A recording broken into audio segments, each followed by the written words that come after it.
down. In fact, it's now slow all the way back to Junction 4 at Orpington. Very busy on Balls Pond Road westbound in Dalston after an accident at the junction with St Paul's Road. On Great Western Railway, their high-speed routes to and from London are slowly being reintroduced after all those safety checks, but there are still some cancellations this morning. And on the Underground, there are severe delays on the Bakerloo line. This is LBC. Granby.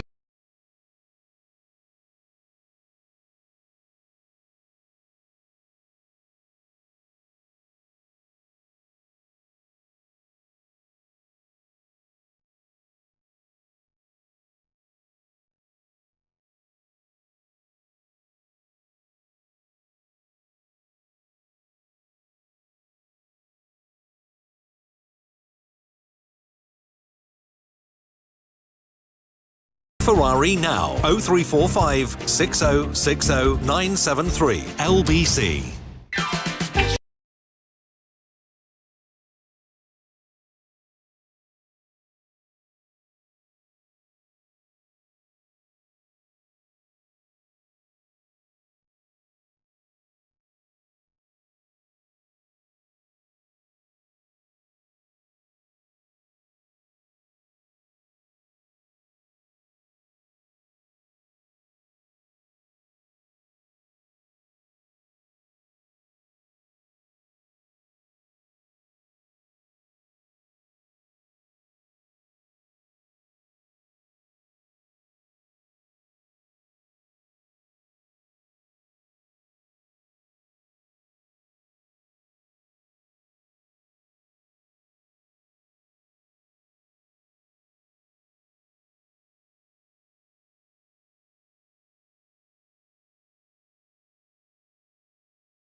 Nick Ferrari at breakfast on LBC.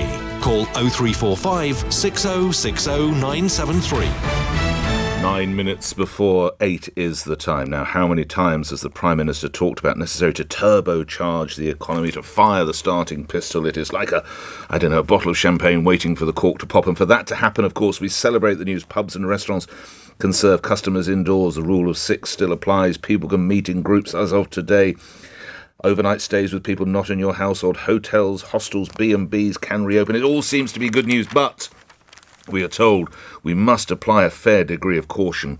Why so? Let's turn to Business Secretary and Conservative MP Kwasi Kwarteng, who joins me now. OK, Secretary of State, on the one hand, there's almost untold excitement, but on the others, we must apply the handbrake. Why so? Good morning. Hello, Nick. Good to be on your show this morning.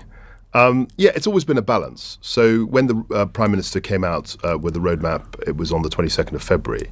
The reason why we had these 5-week intervals was that we needed to see the data and before we opened up. So we hit April the 12th, and that was a partial reopening. We've hit today, May the 17th, and we can go ahead with reopening then.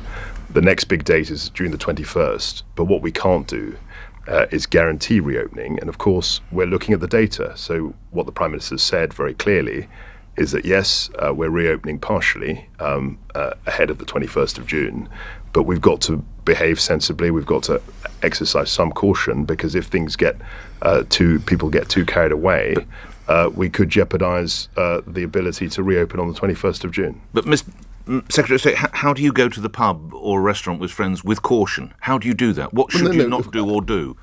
I mean, it's fairly clear to me, Nick, in terms of common sense.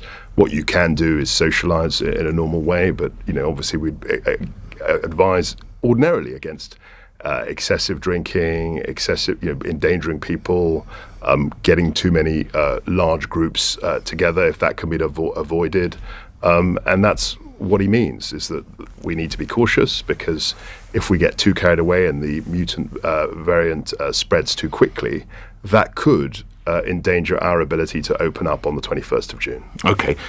This strain or variant that you mentioned, I assume this is the so-called Indian variant, that does beg the question, was the United Kingdom too slow in closing borders to India?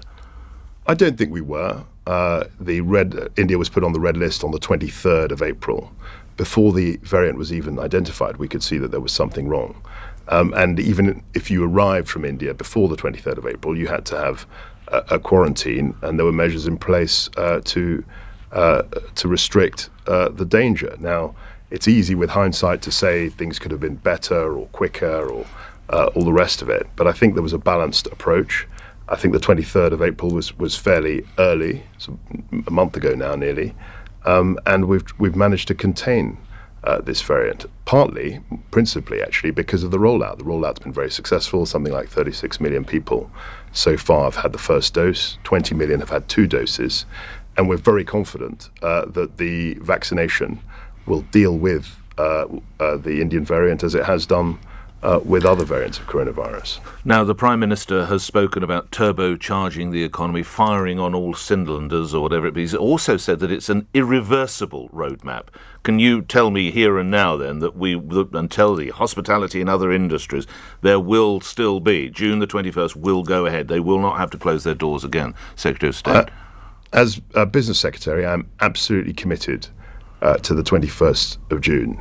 And nothing that I've seen in the data, none of the evidence suggests to me that we can't reopen fully, as we promised, on the 21st of June. Now, the only caveat is it's 5 weeks to go. We don't know what the state of coronavirus will be in 5 weeks' time. That's the only caveat. But having said all of that, I'm very confident. So in terms of what we see now, the data I've seen up to today, suggests that we'll be able to open on the 21st of June. But you'll know for some industries, Secretary of State, and I'm just going to pluck 2 out of the proverbial hat. I spoke to someone very senior in the theatre industry, and he made the point that really they need to start getting their staff signed up now. He used the expression water in the pipe so that they're good to go. They can't really do that with just a few days' notice. And also there's the wedding industry. I've had people called who are planning weddings for their children, and they don't know how many people they can get. They don't know whether they can go ahead. I appreciate this is a virus that you're battling against, but what can these people do? How can you offer them additional assistance? We've got the roadmap, which is very clear, and we've committed ourselves to it. What we can't do, Nick, is give a cast iron guarantee, because we don't know how the coronavirus is going to spread. It would be irresponsible of us to give a cast iron guarantee 5 weeks ahead of a date when there's a virus and there's a pandemic, which we don't know how it will But evolve. you appreciate the difficulties. I don't know, but if you had a daughter and you were trying to plan her wedding and you didn't know whether you could have 10 people, 30 people, 50 people, you don't know what to do about caterers. You appreciate the problems that people have. I totally appreciate it. And as Business Secretary, Nick, I've spoken to lots and lots of people in businesses, and they have expressed their frustration to me. And I totally understand where they're coming from. But they also appreciate that this pandemic has had a devastating effect. They appreciate the fact that we've got a roadmap. And they also know, because the Prime Minister said that right at the start, that we can't guarantee these dates, Nick, 5 weeks ahead of the reopening. That's why we've got to look at the data and we've got to be evidence-driven. And is it your understanding that AstraZeneca, and I appreciate this is a little bit out of your brief, but AstraZeneca, Pfizer, are they able to combat the so-called Indian strain? Yeah, as Matt Hancock said yesterday, I think his phrase was that he has huge confidence that the vaccination can deal effectively with the Indian variant. And I fully endorse what he says. I think there's no evidence, again, that this strain is resistant to the vaccination. It's been successfully rolled out. There is a danger among people who haven't been vaccinated, but we're fully confident that the vaccine can actually deal with the mutant variant. And lastly on this, Secretary of State, what are the key indicators you and your colleagues look for in a week, 10 days or 2 weeks from today when this easing is? Is it the R rate? Is it hospitalisation? What is it you particularly keep an eye out for? Well, it's a whole range of things. I think the R rate has, in the last year, been particularly significant as something. I mean, that's the rate of infections, the infectiousness of the virus. I think that because that has a knock-on effect. If it's running through the population, the R rate is considerably higher than 1. If it isn't, it's much lower than 1, and that's a key key piece of information. OK, lastly, a little bit out of your brief, but I'm sure you'll have a view. Events in North London, and of course noting there have been some arrests now, so we must tread cautiously, but protesters were filmed shouting vile anti-Semitic abuse from a convoy of cars driving through particularly Jewish areas of London. A response from you. We've heard from the Prime Minister, but a word or two from you, if you would, Mr Kwarteng. Look, I've been a Londoner all my life. I was born in London, and I'm appalled at this kind of behaviour. I think any kind of racist abuse, anti-Semitic abuse is totally unacceptable. And what of the situation between Israeli and the Palestinians? Well, we've said as a government that we want to see de-escalation of violence. We want to see a kind of mediated outcome. It's a difficult situation, but we would certainly urge both sides to try and de-escalate the tensions there. Grateful for your time as ever. Thank you. Kwasi Kwarteng, who's Business, Energy and Industrial Strategy Secretary, appearing here on LBC, where the time is 8 o'clock and news is next.